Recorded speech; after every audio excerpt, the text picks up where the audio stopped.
My dearest David, a cold coming I had of it.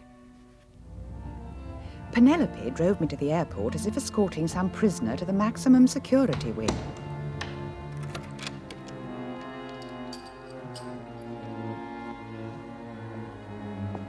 No doubt I shall be allowed back eventually to resume my peaceable existence.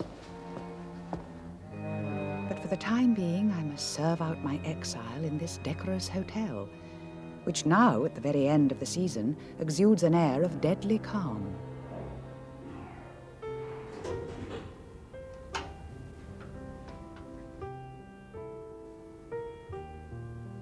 I can't help thinking one ought to be at home at this slowly darkening time of the year.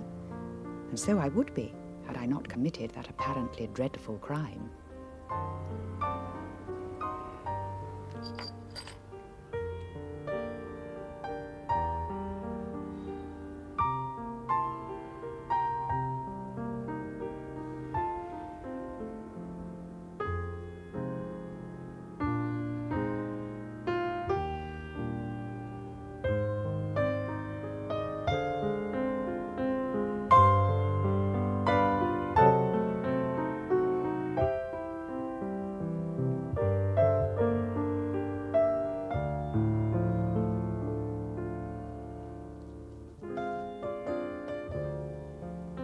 I got through tea by trying to deduce the biographies of my few fellow guests. Although, of course, no one here would fit into the sort of fiction I write. Ah! C'est à vous. Merci. Je vous en prie. Pardon? Je vous en prie. Oh.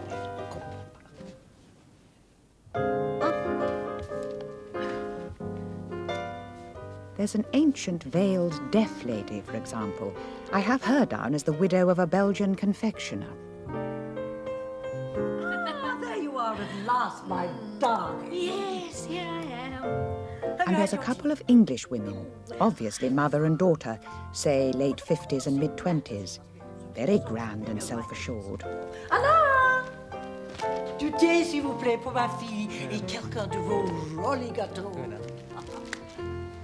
And another very tall, rather beautiful English woman I've decided must almost certainly be a dancer. Kiki, really? All women, of course. And you know, David, how infinitely I prefer the company of men. Mm-hmm. Food fit for heroes. David. You never get anything like this at home.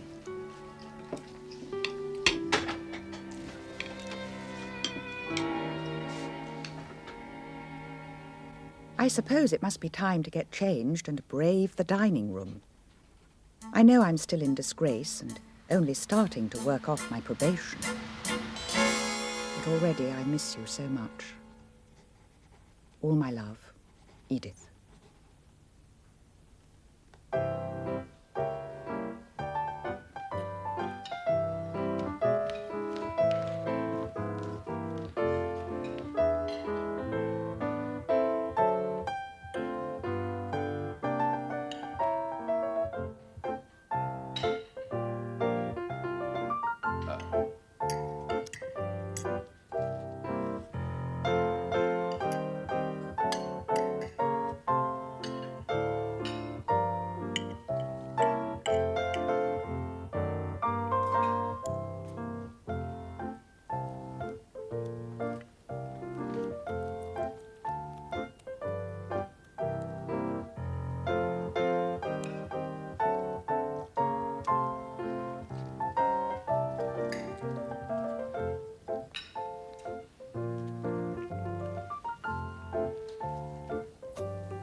Have you thought of a title? Beneath the Visiting Moon. Yes, very good. I like the theme of it. So do the publishers, fortunately. I think this time I should be able to negotiate a considerably larger advance. Although...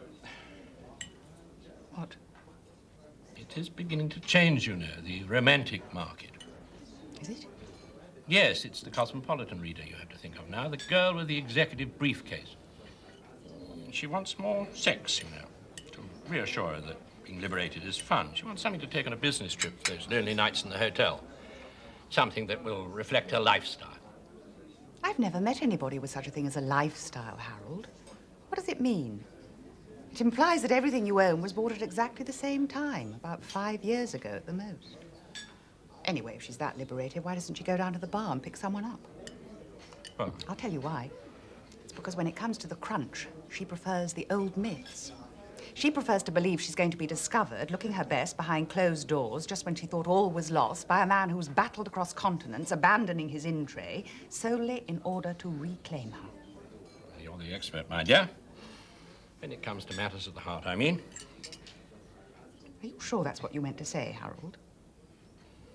Now, Edith, you know as well as I do, a few weeks away and everyone will have forgotten all about that unfortunate business.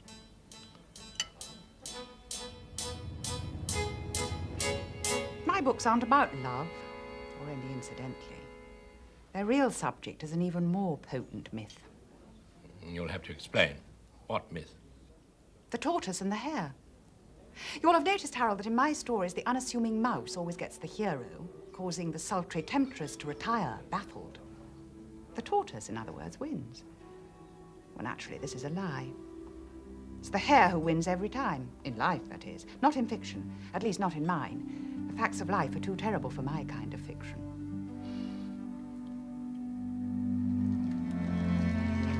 I'm glad you're back on form already. That's most reassuring.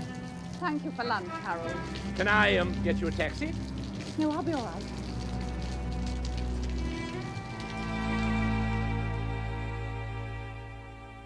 Mummy said, would you like to join us for coffee in the salon? Oh, thank you. This is very kind of you. Not at all. My name is Edith Holmes. And I'm Mrs. Pusey. How do you do? Iris Pusey. And this is my daughter, Jennifer. How do you do? Do sit down. I told Jennifer to ask you to join us. I can't bear to see anyone on their own. Oh, well, I said to Jennifer, she has such sad eyes, I said. Is this your first visit to the hotel? It is, yes. Oh, we've been coming here every year for I don't know how long, haven't we, my darling? We're absolutely devoted to Zurich. Are you? And my husband, my late husband, was good enough to open a little account for me there. I see. Oh, he was a wonderful, wonderful man. He was so thoughtful, such an inspiration to us. Yes, it's all right, my darling, it's all right. Pour Edith some coffee. He gave me everything anyone could possibly want. Here you are, as he used to say. Here's a blank check. Now, don't just spend it on the house. Spend it on yourself. But, of course, my beautiful home always came first. Where do you live? Oh, no, my dear. I'm talking about our first home in Hazelmere. Architect designed, of course. But I mustn't go on about it, because otherwise Jennifer will be getting upset this time, won't you, my darling? You see, when my husband went to head office, he was quite prepared to stay on at Green Tiles, but I wouldn't have dreamt of allowing him to do all that traveling. So we found the most beautiful big flat in St. John's Wood. Jennifer has her own self-contained suite, and it's very convenient. The shopping is excellent. Of course, we have everything delivered.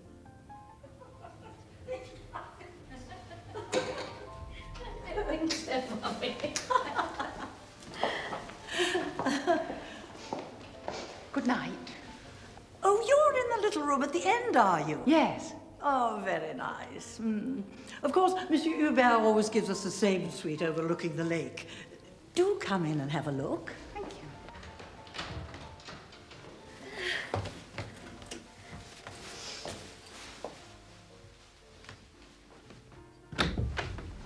Very comfortable. Yes, isn't it?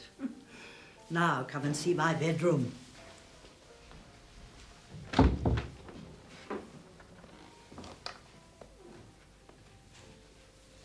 I have a weakness for nice things, I'm afraid.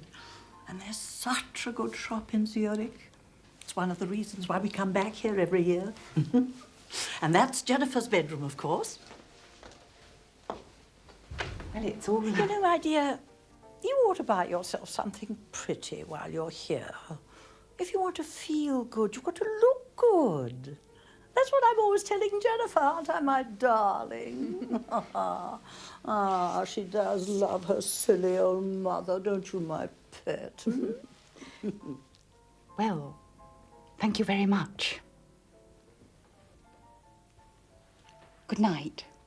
Well, you know where we are now, dear, don't you? So there's no excuse for being alone.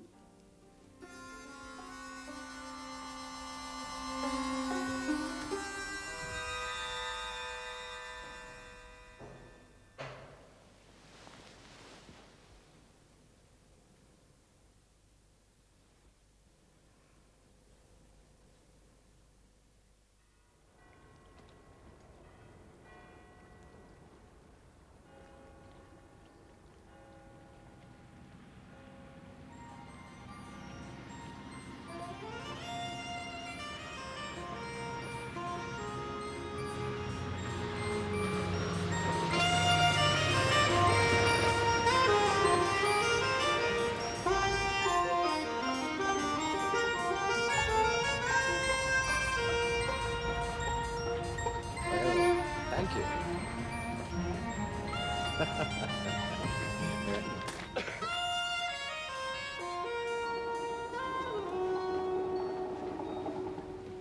Bonjour, madame. Il fait froid, n'est-ce pas? Ah oui. Il a neigé hier soir sur la montagne. Comment vous appelez-vous? Alain. Je m'appelle Alain. Merci. My dearest David, well, we almost all have names now, and I've been obliged to revise every one of my instant assessments. The Belgian confectioner's deaf widow turns out to be a countess. And the dancer has also had to be upgraded, since her husband, Sir John somebody, is apparently something frightfully important and dull in the EEC. Whereas my informants in these matters, a Mrs. Pusey and her daughter, have conversely had to be adjusted downwards in everything but age, which I now feel I underestimated by as much as 10 years. So much for the novelist's famed powers of imagination. But then, I never was much good at human nature. I've always been able to make up characters. What I can't do is decipher them in real life. Really think she might have let us know. I mean, after all, we're very good customers. We send her a Christmas card every year. And now she simply vanishes. Perhaps she's died. Well, you can't rely on anybody these days. Not even in Switzerland. I'm sure you'll be able to find someone else. Oh, no, my dear. When it comes to drawn thread work, this little woman is simply incomparable. And as my husband always used to say, only the best is good enough. Is this your notebook? You mustn't lose it. Thank you. Are you a writer?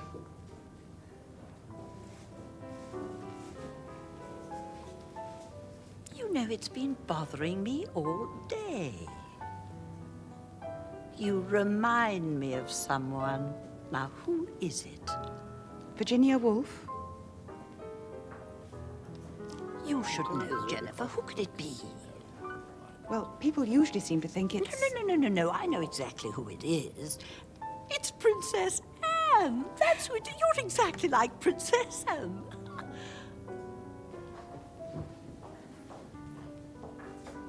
Well, you seem to have an admirer.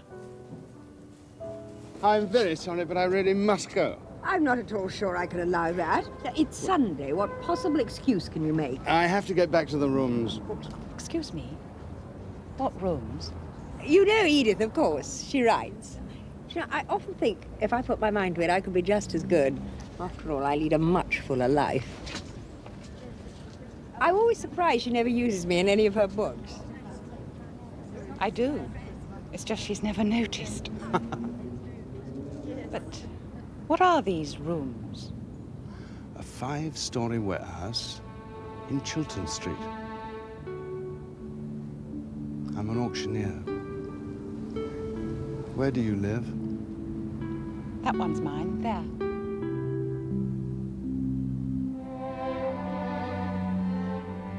David Simmons, rather a pet, isn't he? Runs an auction house. Of course, he's always had rather a soft spot for me. How do you know him? Oh, I was at school with his wife, Priscilla. Oh. You know, Priscilla, tall, fair, very good-looking. You must have met her here often. I do worry about you, Edith, you know. Mooning about on your own. Why wouldn't you go out to dinner with Peter when he asked you? I'm not much company when I'm in the middle of a book. He's quite good value, you know. One of my nicer cast-offs. I'm sure. No, you're probably right. He's really rather a dreary little man. Now, I'm going to have to turn you out, I'm afraid. Richard will be back any minute. He's just dumping his wife off somewhere. Thank you, Penelope. That's quite all right, darling.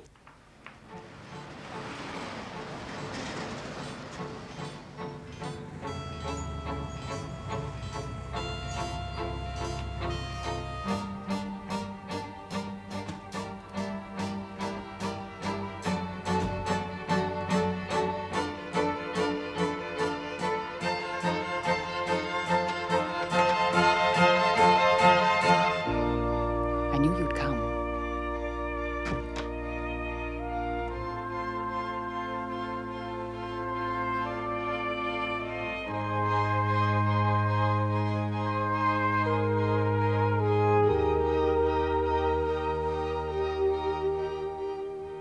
I've always understood the rules. No one to be hurt. No mention of lonely evenings or empty Sundays, or holidays cancelled at the last minute. All very rational and sensible. You can't imagine how much I long to see you again.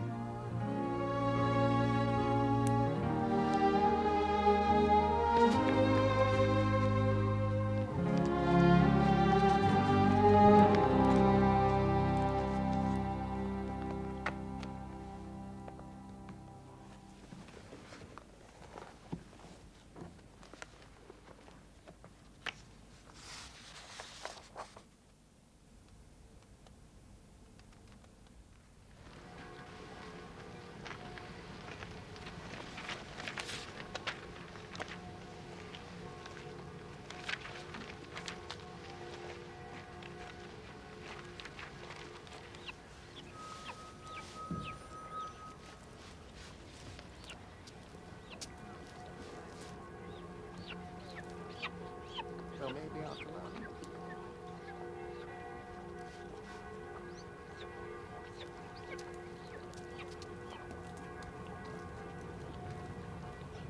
I say!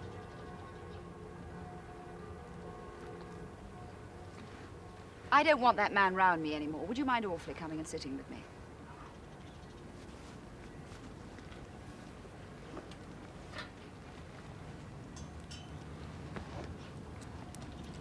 Monica. Edith.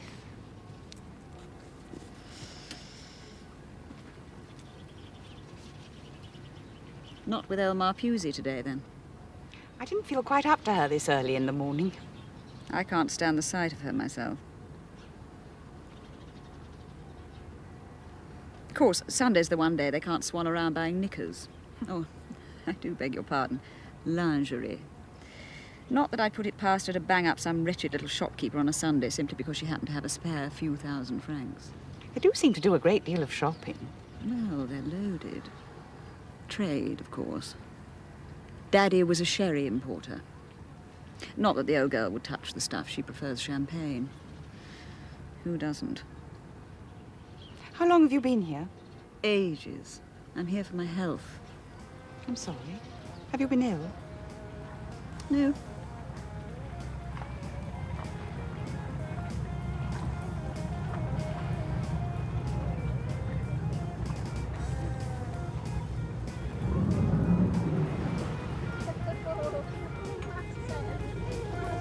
That's her son, poor old trout. He comes once a month to take her out for the day. He still lives in her beautiful old house across the lake. But when he married that tart, who used to be a hairdresser, they turfed her out. How do you know all this? She told me. She's deaf as a post as well. What a life.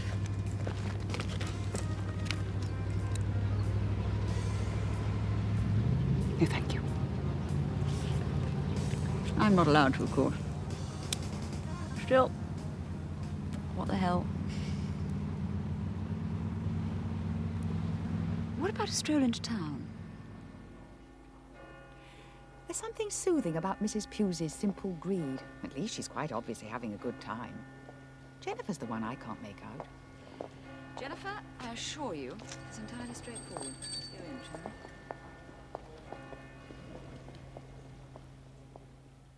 Ici s'ouvre notre memento en cette journée de jeudi. Je commence à la rubrique chansons en vous signalant chansons nouvelles avec Dominique Fall. Et ce soir, cabaret théâtre Les Poneys à Lausanne à 21h. Chansons à Massey aussi dans le théâtre du Manoir avec Gilles Languereau à 20h.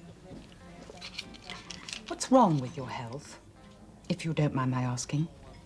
I have an eating problem. What sort of problem? Well, basically, except for this sort of stuff, I can't stand food. Oh, I see. Which is fine. Or would be if it hadn't caused my tubes to pack up for some unknown reason. And John is desperate for an heir. I can't think why he's quite so fanatical about it. The family's just a lot of jumped-up ironmongers, if the truth be told. But he says if I can't get myself organised, he's going to give me the boot. I'm sorry. The worst of it is, I'd love to have a baby.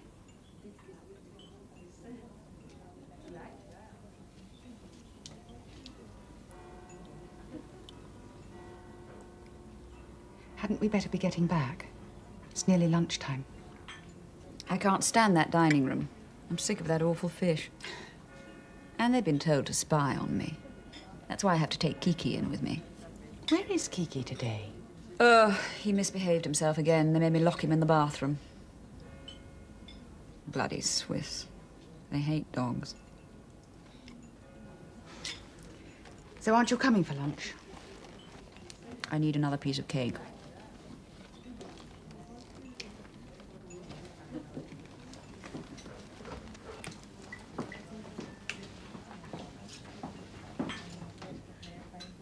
But you will spend some time with me, won't you?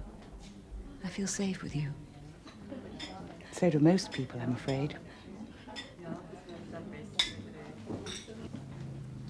Voilà, c'est bien comme ça. Oui, merci, Alain. Ah, there you are. Where have you been all day? I went into town to look round. Well, come and join us. Oh, thank you.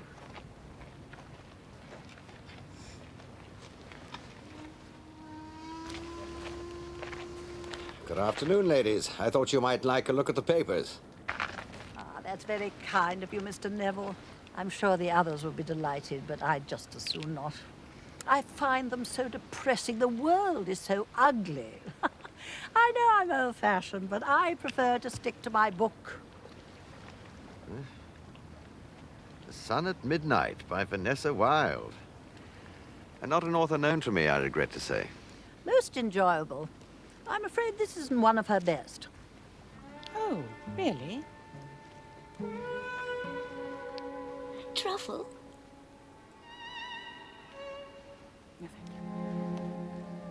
Oh, perhaps you'd care to go for a walk later. I think this may be the last good day we'll get. Well, No, dear, you go. Go.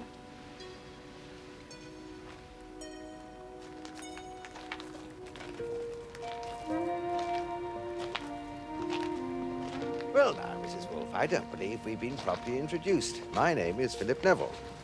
And you, I gather, are Miss Hope. that's right. Or may I call you Vanessa Wilde?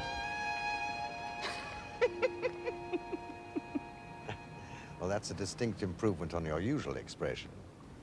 I wasn't aware that anyone was interested in my expression. Oh, yes. I should say that you were rather bored.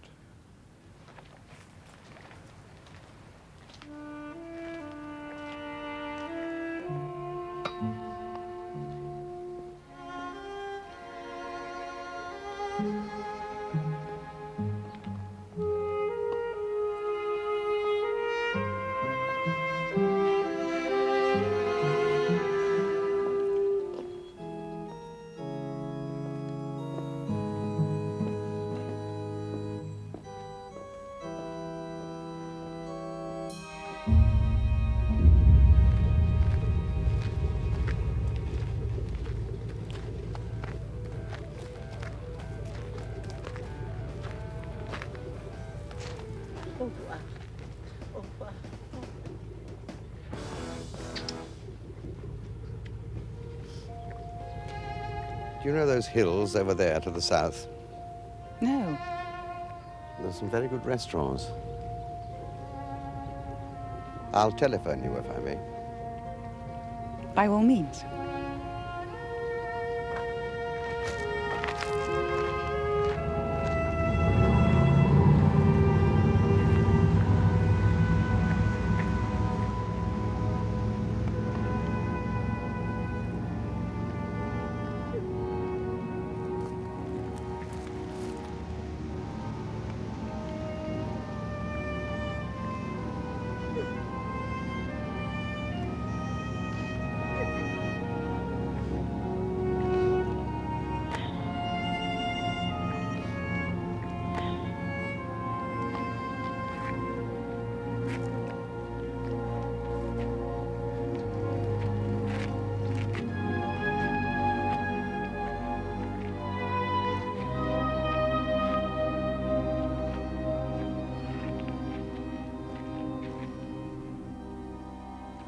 However beautiful the sunset on the lake, Clara found herself unable to respond properly to its splendor, a prey as she was to oppressive and melancholy thoughts. Was there nothing to be done for the old lady? And was Nigel to be trusted?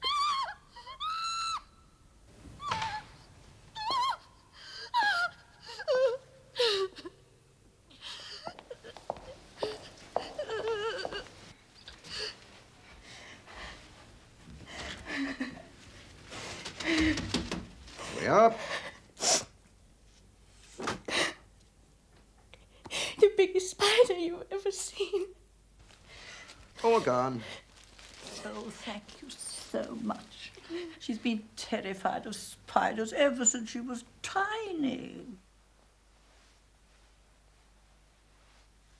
Well, if everyone's all right, I think I'll say good night. Everyone's perfectly all right.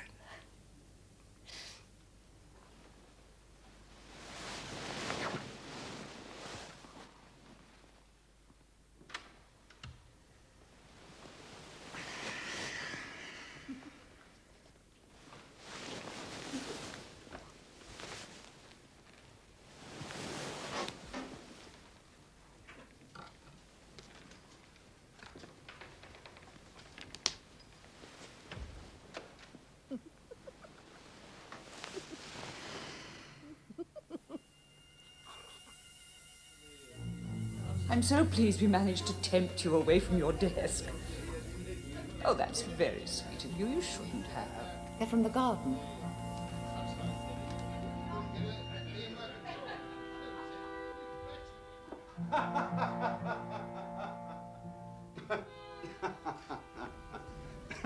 I don't know if you know David Simmons. Yes. Yes, we have met at Penelope Milne's, wasn't it? That's right. And this is his wife, Priscilla. How do you do? Hello. And our old friend, Geoffrey Long. How do you do? How do you do? James. Thank you. Well, I have a cottage in Oxfordshire, but I'm afraid I take no interest whatsoever in the garden. There's an old boy in a flat cap. I leave all the decisions up to him. I have help even with my little patch, but I love my garden. Of course, what we really like is Crete or North Africa. But it's too hot for the children. They get frightfully ratty. What she means is, it'll be France again. Very nice. For some reason, there's nothing like a holiday to produce a really good row. We can't even agree whether to take her car or mine, can we? Will you excuse me? I'm afraid I really have to be getting back. But it's still quite early. I've something I rather want to finish. Burning the midnight oil, are you? Poor Edith. But they're such lovely books, dear, and we're all such fans. May I offer you a lift? I've greatly enjoyed this evening. It's one of the first times I've been out since my mother died. I'm sorry. Yes. I miss her a great deal. You lived with her, did you? She hadn't been well for some time. She needed quite a bit of looking after. One doesn't often hear of such devotion. Most men I know aren't capable of denying themselves anything.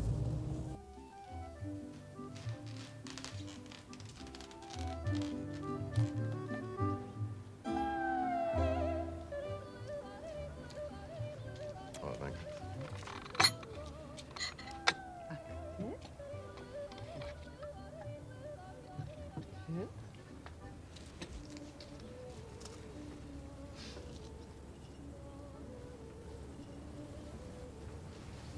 Who comes here? People like us. Why didn't you tell me about it? No, it's too nice a day for all that. And I'm having such a good time. You here to finish off a book? That's right. Why on earth are you here? Why shouldn't I be here? Well, that hotel hardly seems the place for you. I'm rather fond of it. I came here once with my wife, then as I was at this conference in Zurich. What about? Electronics. I have quite a sizable electronics firm near Marlborough. She's doing surprisingly well. And your wife didn't come with you this time? No. No, she left me 3 years ago. Ran away with a man 10 years her junior, with whom she remains, despite all predictions, radiantly happy. How marvelous. Oh, I'm sorry. Do you often think about being happy? All the time. It's a mistake, if I may say so. I dare say you're in love. Now, you mustn't confuse happiness with one particular person. Since I stopped doing that, I discovered the secret of contentment. You better tell me what it is. Well, it's simple, really. Avoid huge emotional investments and you can do what you like. If you're prepared to do the one thing that's drilled out of you from early childhood, which is to say, please yourself, there's no reason why you should ever be unhappy again. Or entirely happy either. You're a romantic, Edith. May I call you Edith? Miss Hope seems unduly melancholy. Yes, but why do you call me a romantic just because I don't see things the way you do? No, it's because you're misled by what you want to believe. I mean, surely you must know, however much two people profess to love one another, there's no such thing as complete harmony. Yes. Well, then use that knowledge. You've no idea how promising the world begins to look once you've decided to have it all to yourself. But suppose you prefer to share your life? Nay, much better to live it. You'd be surprised how many friends it'll make you. People feel at home with low moral standards. It's scruples that make them uneasy. There's some flaw in your reasoning. But I'm not sure I'm all that interested in finding out what it is. This life you advocate with its low moral standards, you really recommend it? For others, I mean. You mean is, do I tolerate low moral standards in others? Well, at least I've come to understand them. You're wrong to think you cannot live without love, Edith. No, I cannot live without it. By which I mean I cannot live well without it. I can't think or speak or write or even dream with any kind of energy. I implode. My idea of absolute happiness is to sit in a hot garden all day, reading or writing, safe in the knowledge that the person I love will come home to me in the evening. Every evening. Then you are a romantic. No. I'm a domestic animal. I don't want extravagant displays of passion. What I crave is the simplicity of routine. An evening walk, a game of cards, preparing a meal together. Putting the cat out. I'm glad you find this so amusing. Clearly you order things better in Swindon or wherever it is you... That's more like it. I'm sorry. You're obviously a good woman. Why do you say that? Good women always think it's their fault when somebody else is being offensive. Bad women never take the blame for anything.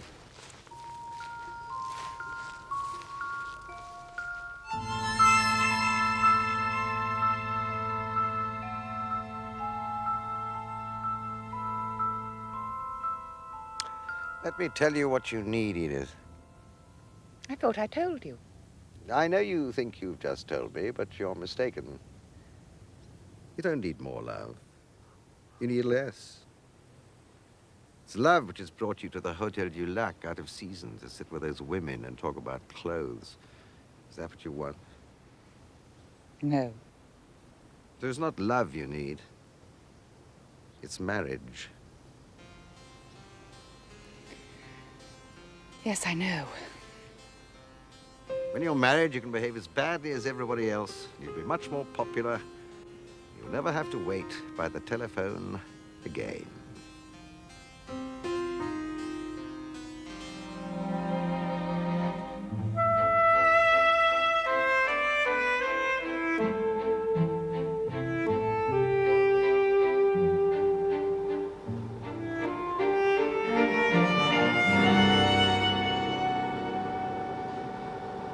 I'm sorry. You're an excellent woman, and I've offended you. Please forgive me. You're a sadist. So my wife always told me. I don't know why you should assume my capacity for bad behavior is never used. Well, if it were, you would hardly be moping around in that cardigan. I hate you.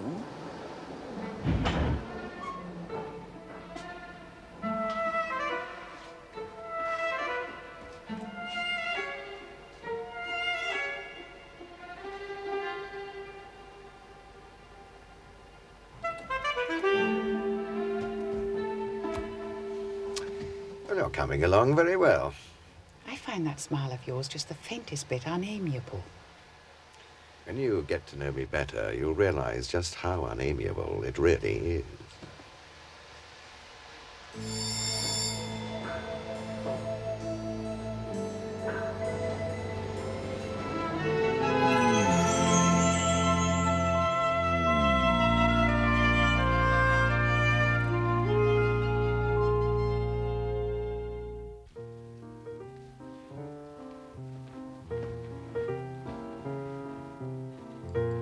I was wearing the green dress you've always disliked, safe in the knowledge that you would not be here to dislike it.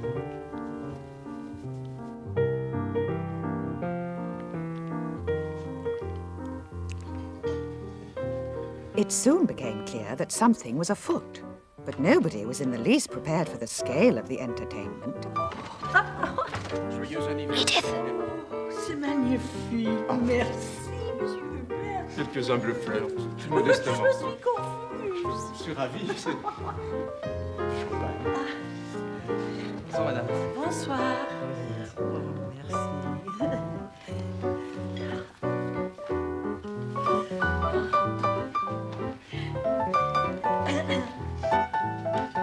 Surprise, mommy.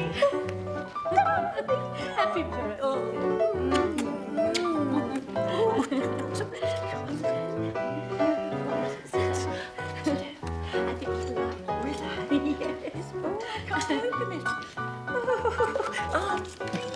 Beautiful. You look fabulous. Oh, champagne pour tout le monde. Oui. Champagne des verres.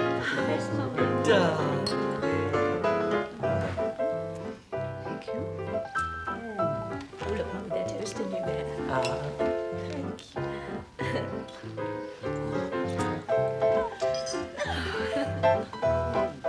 Oh, Mummy, look. It was Mrs. Pusey's birthday, but which, her cake, though vast, offered no clue. Happy birthday, oh, darling, it's too much birthday to you. Happy birthday, dear Mommy. Happy birthday to you. Oh, cheers, Mommy. Afterwards, course, in deference to the occasion, all the guests took coffee together in a special room set aside for the purpose. You know what I mean? Je vous quitte. Et grand merci pour votre charmante petite fête.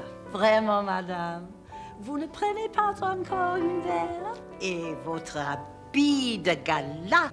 Alors, qu'est-ce qu'on peut dire? Bonne nuit, madame. Bonsoir. Bonsoir. Madame de Bonneuil left early, having borne it all very nobly. Poor old soul. And Mr. Neville, conversely, arrived late. Ah, Philip! But we were a full and appreciative Celebrating compliment. your birthday, I understand. Yes, now where have you been, you naughty man? You missed the most magnificent cake. A birthday cake? Well, not exactly. There weren't any candles on it. Oh, I think there's a certain stage when one can dispense with candles. Yes, but what stage? 40? 60? You don't look old enough to be 60. I think one's as old as one feels. You know, sometimes I feel as if I was still a little girl. Not when you see Jennifer, I imagine. Of course, she doesn't look 60. I'm sure she has a good many birthdays to look forward to before reaching that particular milestone. Oh, now, Philip, there's no need for flattery. Flattery? I'm sure if the truth be known, you're probably younger than I am. Oh, I'm afraid not. If you must know, I'm 79. Can't be true. You're pulling our leg. I'm afraid not. I mean, it's quite remarkable. I didn't intend to be such an aged parent. I mean, that's why we bought that lovely home in Hazelmere. The moment we saw it, we said, just right for children. Couldn't you have any? No, however hard we tried. We've got the same problem. Well, it's just patience, my dear. Patience and a little perseverance. You see, John thinks... And the result was certainly well worth waiting for. My husband always wanted a little girl, and she kept him waiting such a long time he couldn't help spoiling her, could he, my darling? That film of you on Twiglet, that was her pony. He used to watch it over and over again. Couldn't bear to see her in tears. Here you are, Iris, he used to say. Here's a blank check. Now buy her something nice. And I don't think she's any the worse for a bit of spoiling, are you, my darling? That was the reason why he wouldn't go to London.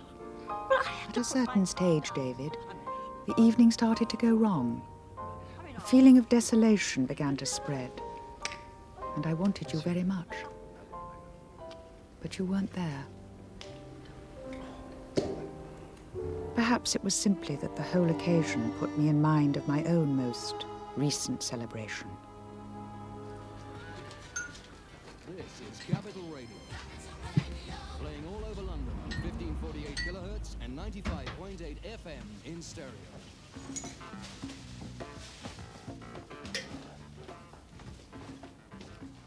I hope you've had your bath. Why? Why? Because it's 10 o'clock, that's why. And the car's coming at 11:30, isn't it?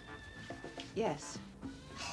I know you're in a dream half the time, making up those stories of yours, but I'd have thought today of all days you'd... Well, off you go then.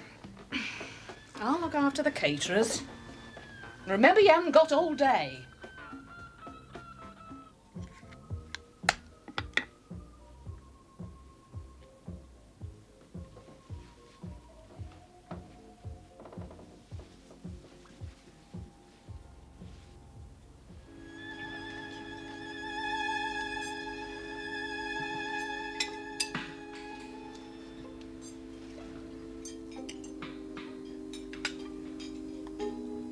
I have something for you.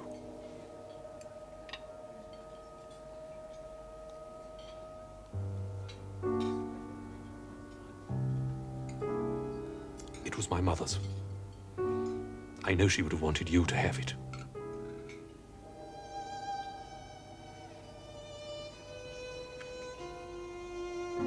I don't believe in giving people a lot of food myself. Where are the asparagus tips? Jolly nice.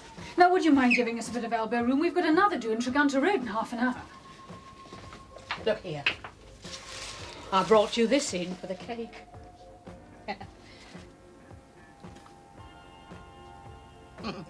Hasn't been used since our wedding.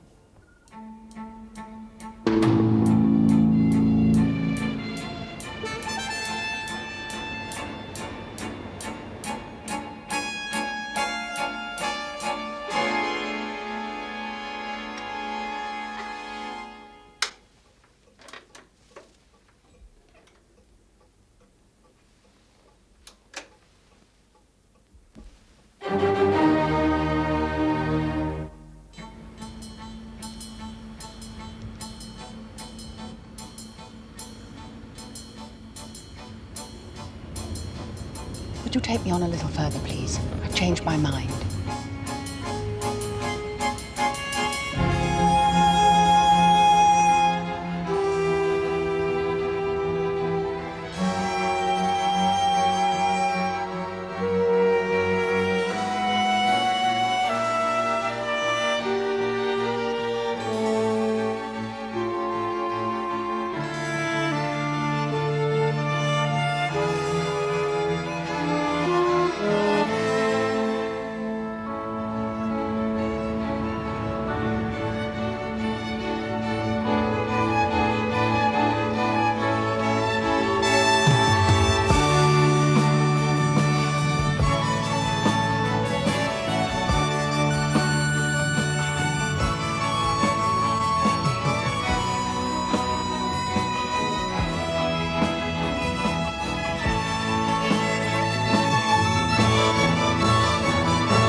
I'm sorry, Geoffrey.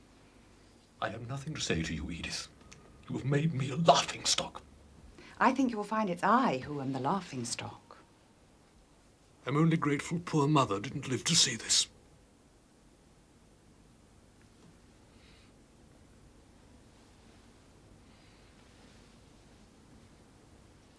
Goodbye, Geoffrey. I can't think what's happened to Edith. I'm afraid she must have been taken ill. No, I'm quite all right. Thank you for looking after everyone, Penelope. When they leave, perhaps you might ask them to take their presents away. And if anyone wants me, I'll be in the garden with my agent. Well.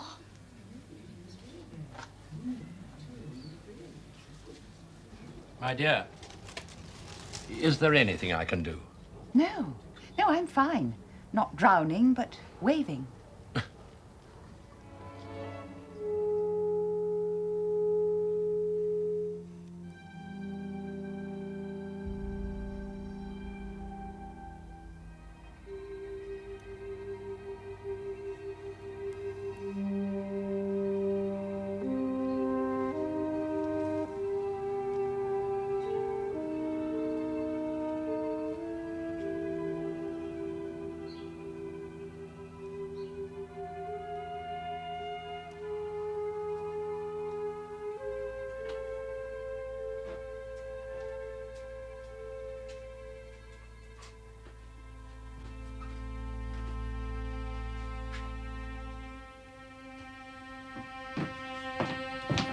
Well, what have you been up to? I couldn't go through with it. I can't say I'm sorry.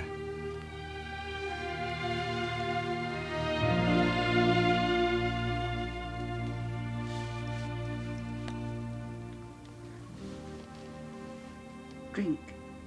Oh, I don't think so. Oh, do. I wasn't sure you were in. As you can see, there's plenty of it.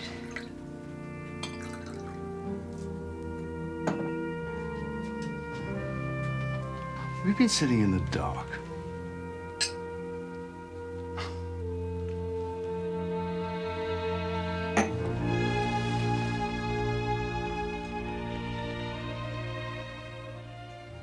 I couldn't help feeling that changing my name from Hope to Long was not a step in the right direction. A bit of a last-minute decision, wasn't it? I mean, can't have gone down too well. No, my cleaning lady gave in her notice and Penelope insists I flee the country. Really? I think perhaps she's right. Maybe I will go away for a while. In fact, that was probably my mistake. I didn't want to get married. I just needed a holiday. Come on. I didn't think I was ever going to see you again. No. I mean, just for a moment, I really did think you were in love. Well, I... Come on, let's go upstairs.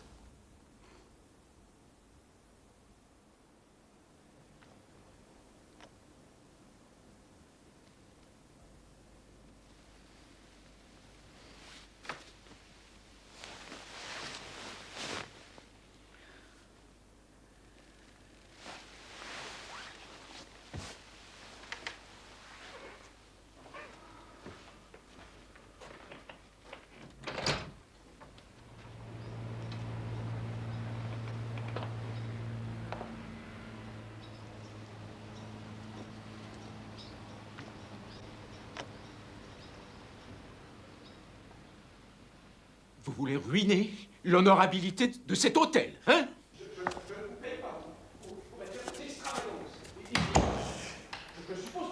Je n'ai rien fait, monsieur. Mais je n'ai rien fait, monsieur.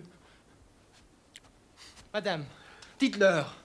Je n'ai rien fait, madame. Would somebody tell me what's happened? Oh, Edith, how good of you to come. What's the matter, Mrs. Pusey? Are you ill? No, I'm all right. It's Jennifer. Oh, will you go to her, please?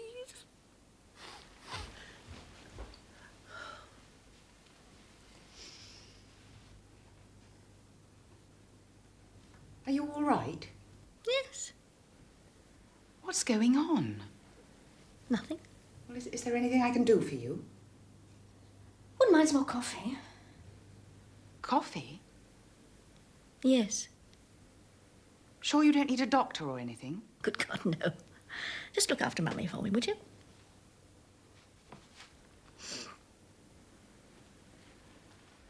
Mademoiselle voudrait encore du café, s'il vous plaît. Du café, mais oui, mais certainement, oui, bien sûr. Je vais m'en occuper moi-même.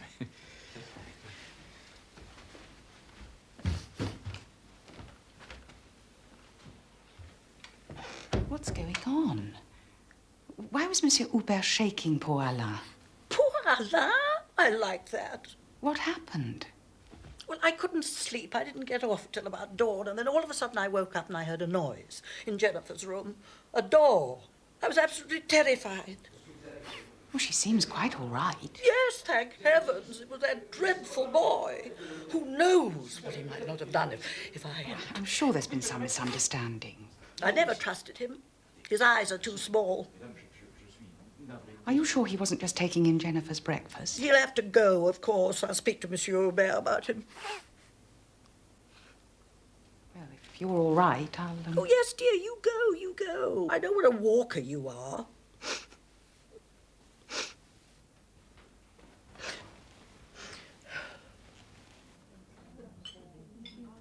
Well, any plans for today? Do me a favour, Edith. I never have any plans. I should have thought that was fairly obvious by now. Aren't you supposed to be a writer? And aren't writers supposed to be good at observing human nature? Hmm? I only ask because you sometimes strike me as being a bit thick. I'm sorry. Anyway, I gather our Mr. Neville's taken quite a shine to you. We just went for a walk. I heard you were having lunch with him again tomorrow. I reckon if you played your cards right, you could have him.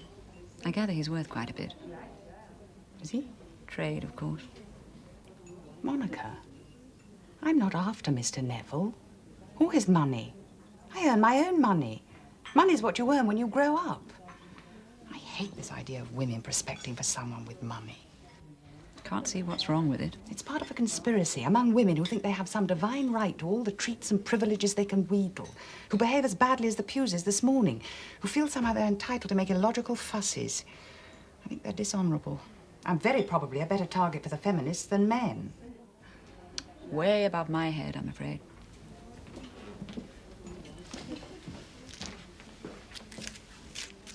Now, look what I've got. Baby. I wonder that dog isn't enormous. He sicks most of it up.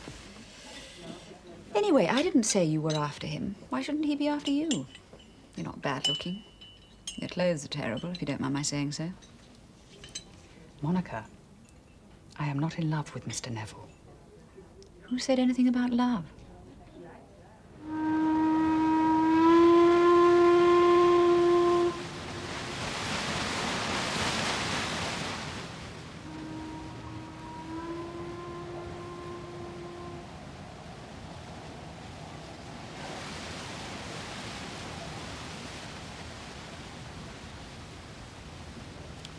Now what? Nothing. I was just thinking how little vice there is around these days.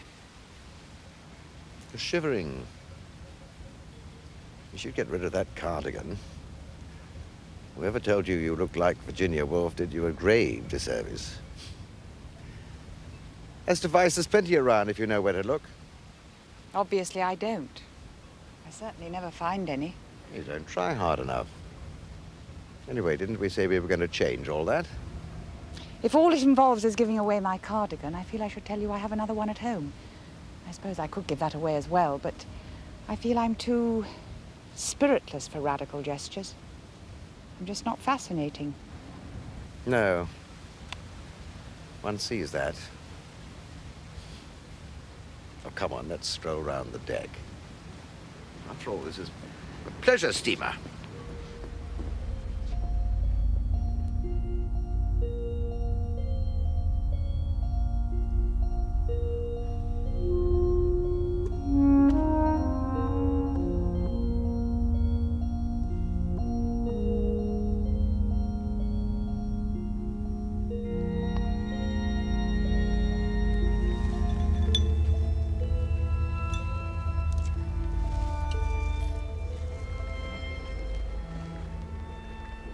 I'm sorry I was so gloomy on the boat.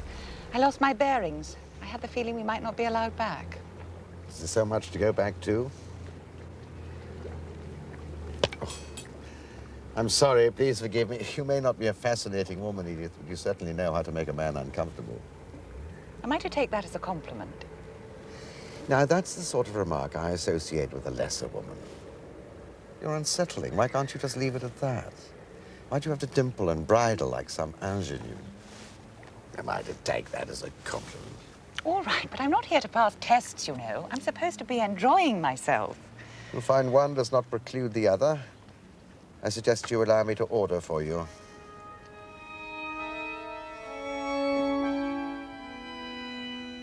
Would you like me to describe your life in London? It's not very difficult. I'm a householder, a ratepayer, a good plain cook, a deliverer of typescripts well before the deadline. Oh, I sign anything that's put in front of me. And I make no claims for my particular kind of writing, although I understand it's doing quite well. Yes, that's your persona. What I have in mind is your life. Go on, then. Let me see. You have quite a comfortable income. You go to drinks parties and dinner parties and publishers' parties. But you don't enjoy yourself. You come home alone. You're fussy about your house. You've had lovers, but not half as many as your friends have had. They, of course, credit you with none at all and worry about you rather ostentatiously. And yet, Edith, you do have a secret life, don't you? I think you should marry me, Edith.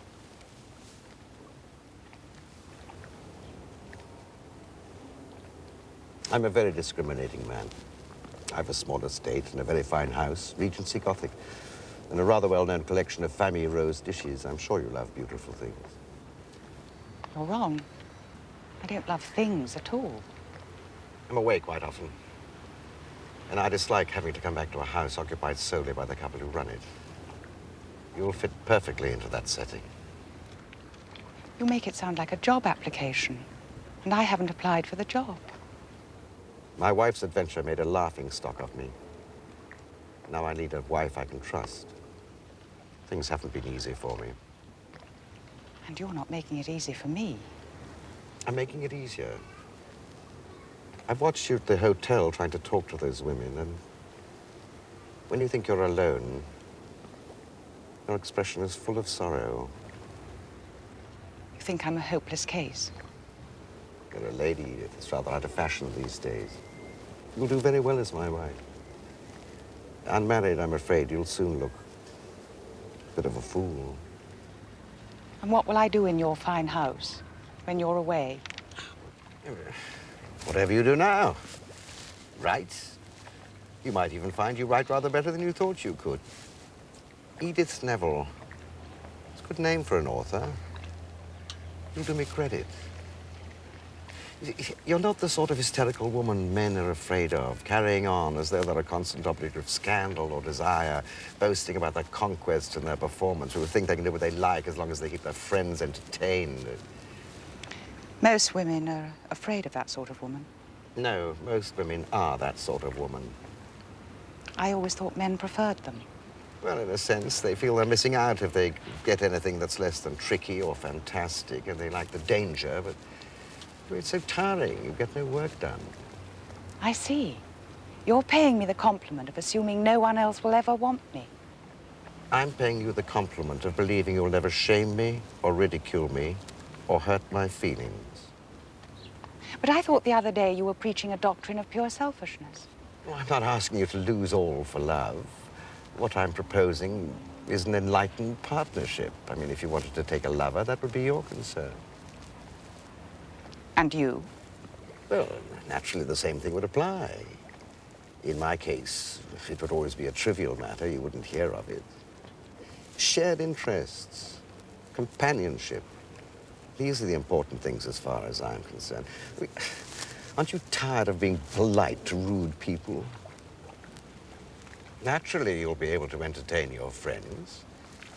And you'll find, by the way, that they'll treat you quite differently. You'll be able to behave as badly as you like, and you'll be respected for it. And at last, people will start to feel comfortable with you. You're lonely, Edith. It's getting cold. Shall we go?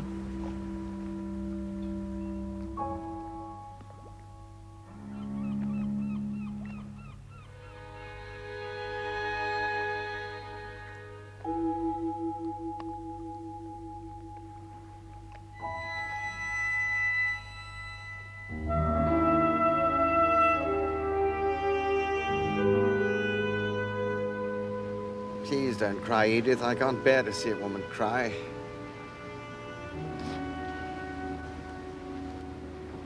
Makes me want to hit her.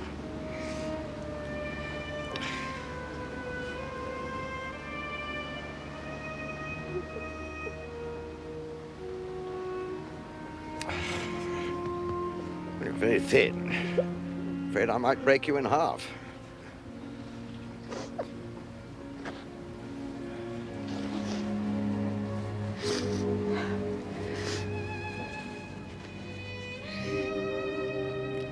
So, I'm to be airlifted out of my present life in order to ensure that your feelings are never hurt again. Our feelings.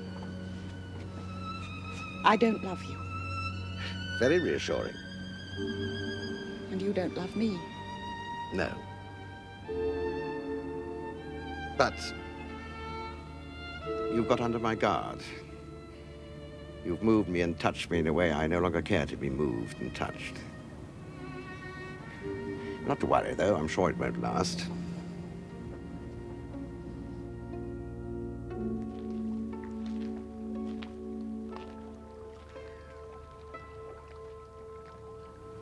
I may have to think about this.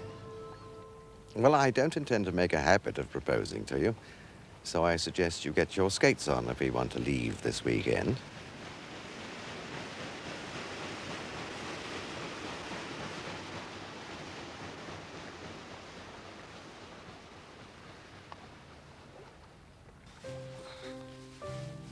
I suppose they'll be coming to cart her off to her winter quarters soon. Some dingy hotel room in Lausanne. Will you be going back soon? Tomorrow. Mission a total failure. By this time next year, they'll have pensioned me off. Surely not. How was your day? I don't know. I haven't decided.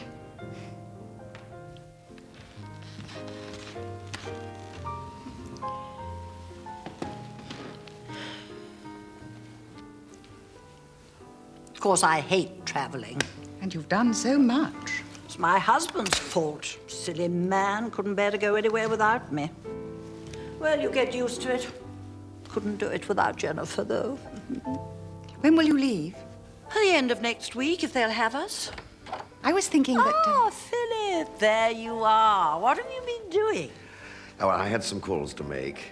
Business, I suppose. Well, my husband did the same thing. There are always arrangements to be made.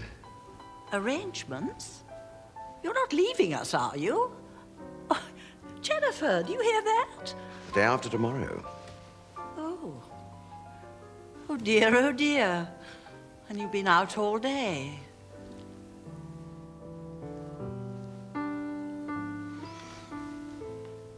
If you'll excuse me. Yes, of course, my dear. Good night. Please, don't get up.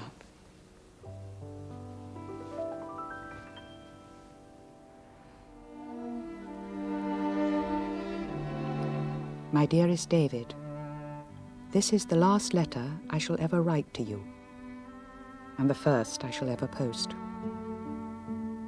I'm going to marry Philip Neville, a man I met here, and I do not think that I shall ever see you again. For perhaps the first time in my life, I've begun to feel like an adult, with an adult seriousness. I do not love Mr. Neville, nor does he love me, but at least we are without illusions. You, I believe, always assumed I was doing the same thing with the same degree of selfishness as you were. I lived for you. Yet how often did I see you? Twice a month? Sometimes a whole month without you. And I would imagine you with your wife and children. Or worse, with somebody new. Some girl you'd met at a party, perhaps, as once you met me. You were the breath of life to me. But I can't see now how I could ever return to what I was before, or what I thought I was. I shall try to be a good wife to him. One does not receive proposals of marriage every day in this enlightened age, although I have had 2 this year and seem to have accepted them both. No doubt as a result of what I have begun to understand about us.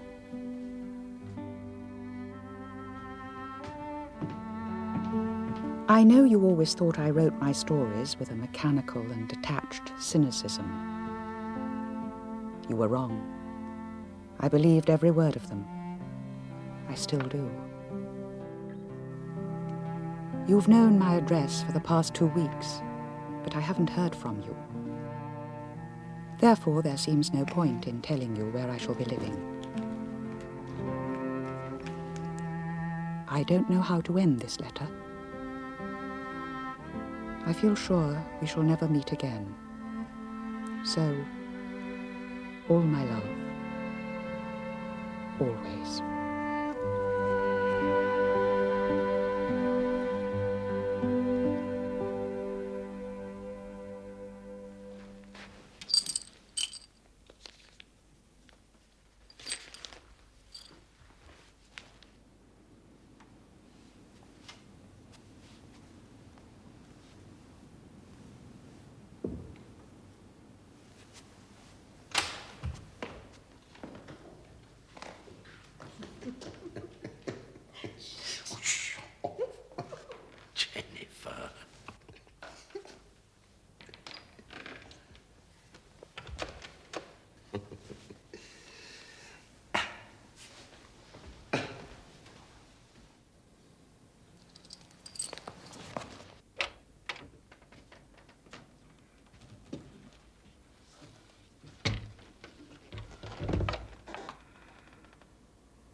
Hello?